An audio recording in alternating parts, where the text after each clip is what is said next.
Chapter की starting पिछले chapter के एंडिंग से होती है, जहाँ पर हमने देखा था सास्के जेंजुल की ग्लास आइस देखकर हैरान हो जाता है। जेंजुल उसे वार्न करता है, अगर तुमने फिर से ऐसा कुछ करा तो मुझे तुम्हारे पर एक्शन लेना पड़ेगा। फिर हम देखते हैं सास्के को गार्ड्स पूरी तरीके से मार रहे होते हैं। सास्के ग्राउंड पर गिर जाता है। फिर हमें पता चलता है कि सास्के ने जानबूझकर मार खाई है ताकि वो क्लोथ पास चुरा सके और मैनो से बच सके। फिर रात हो जाती है और हम देखते हैं सास्के के सेलमेट्स गैम्बलिंग कर रहे होते हैं। सास्के एक कोने में बैठकर सोच रहा होता है उसे अभी तक जेंजुल, मैनो और ऑब्जर्वेटरी के बारे में क्या क्या पता चला है। फिर जब सास्के के सेलमेट्स सो जाते हैं, सास्के सेल के बाहर चला जाता है। जब जीजी उठता है तो वो देखता है कि सास्के वहाँ पर नहीं है और सोचता है कि सास्के इतनी रात को कहाँ गया होगा।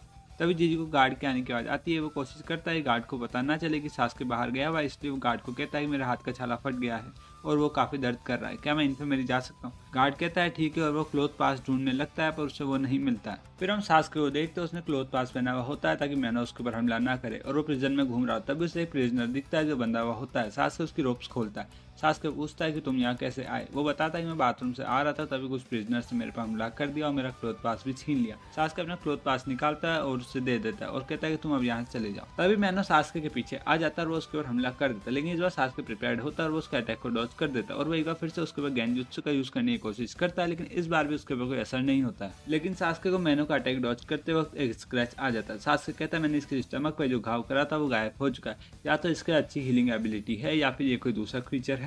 फिर सास्के स्क्रॉल का यूज करता है और अपने जोड़ को समन करता है। तभी सास्के अनकॉन्शियस फील करता है और मैनो उसके ऊपर हमला कर देता है। सास्के उसे डॉज करता है और वहां से जान बचाकर भाग जाता है। सास्के को रियलाइज हो जाता है कि मैनो के क्लोज पॉइजनस है और इस स्क्रैच की वजह से मुझे चक्कर आ रहे हैं, और वो बेहोश होने ही वाला होता है तभी वहाँ पर साकुरा आ जाती है। में इन्फॉर्मरी का सीन दिखाया जाता है। सास्के पूछता है कि तुम यहाँ पर क्या कर रही हो। साकुरा बताती है कि मिशन में कुछ चेंज हुआ है जो मैं बताने के लिए तुम्हें आई हूँ। मैं जब यहाँ आ रही थी तो शिकामारू के हॉक ने मुझे एक मैसेज दिया कि ककाई सेंसे को रेडाकू कैपिटल में एक बुक मिली है जिसमें सेइजो सिक्स पैथ की इलनेस के बारे में बताया गया है। उन्होंने ये सेक्शन कॉपी करके भेजा। इसमें लिखा है कि सेइजो सिक्स पैथ अपनी इलनेस का क्योर ढूंढते हुए रेडाकू आए थे, जहाँ पर वो एस्ट्रोनॉमर ततार से मिले।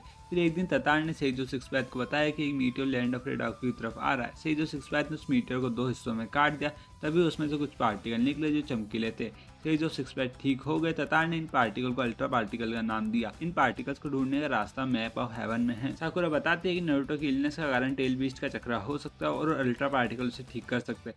तो जैसा कि हम सब जानते हैं कि नारुतो की हिस्ट्री में सेइजो सिक्स पैथ और नारुतो दो ऐसे कैरेक्टर है जिनमें सभी 9 टेल बीस्ट का चक्रा है, और हो सकता है कि यही इस बीमारी का कारण हो। और ये बीमारी इतनी रेयर है कि ये सिर्फ दो ही लोगों को हुई है, नारुतो और सेइजो सिक्स पैथ। चलो वापस स्टोरी पे आते हैं। सास्के कहता है हमें इस पार्टिकल को ढूंढना होगा। साकुरा कहती है तुम्हारा new mission map of haven को ढूंढना और अल्ट्रा पार्टिकल को हासिल करना है।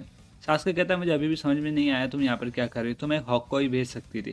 साकुरा कहती है मैंने कोशिश करी थी लेकिन मैनो की वजह से वो तुम तक नहीं पहुँच पाए। फिर वहाँ पर एक हॉक आता है। साकुरा बताती है मैंने इस पर क्लोथ पास बांध दिया है ताकि मैनो इसके ऊपर हमला ना करे, और मैं तुम्हारा ब्लड सैंपल को वहाँ भेज रही हूँ स्टडी के लिए, क्योंकि तुम पॉइजन से इम्यून हो फिर भी तुम्हारे ऊपर इस पॉइजन का असर हो गया। इसका मतलब ये पॉइजन सिर्फ लैंड ऑफ रेडाकू में ही मिलता है। तभी जीजी वहाँ पर आ जाता है। वो कहता है डॉक्टर मेरे हाथ का छाला फट गया और काफी ज्यादा दर्द कर। साकुरा कहती है ठीक है तुम बैठो, और जैसे उसके बोन को ट्रीट करके घूमती है जीजी उसके बाल को टच करने की कोशिश करता है। तभी सासू उसका हाथ पकड़ लेता है। सासू कहता है कि ये पत्नी है हमारी।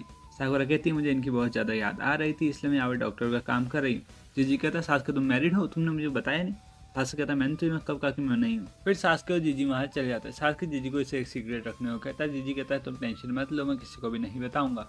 फिर सास्के जीजी से मैप ऑफ हेवन क्या है पूछता है। जीजी कहता है मुझे नहीं पता, ये एस्ट्रोनॉमी से रिलेटेड लग रहा है, तुम्हें ये लाइब्रेरी में मिल सकता है, तुम्हें पेंजिला से पूछना चाहिए क्योंकि वो एक लाइब्रेरी अटेंडेंट है। फिर हम सास्के को लाइब्रेरी में देखते हैं। सास्के साकुरा को बताता है कि मेरा एक सेलमेट लाइब्रेरी अटेंडेंट है। साकुरा कहती है वही ना जो वहाँ पर बैठा है। सास्के कहता है हाँ, वो हमें मैप ऑफ हेवन तक पहुँचा सकता है, और ये चैप्टर यहीं पे खत्म हो जाता है।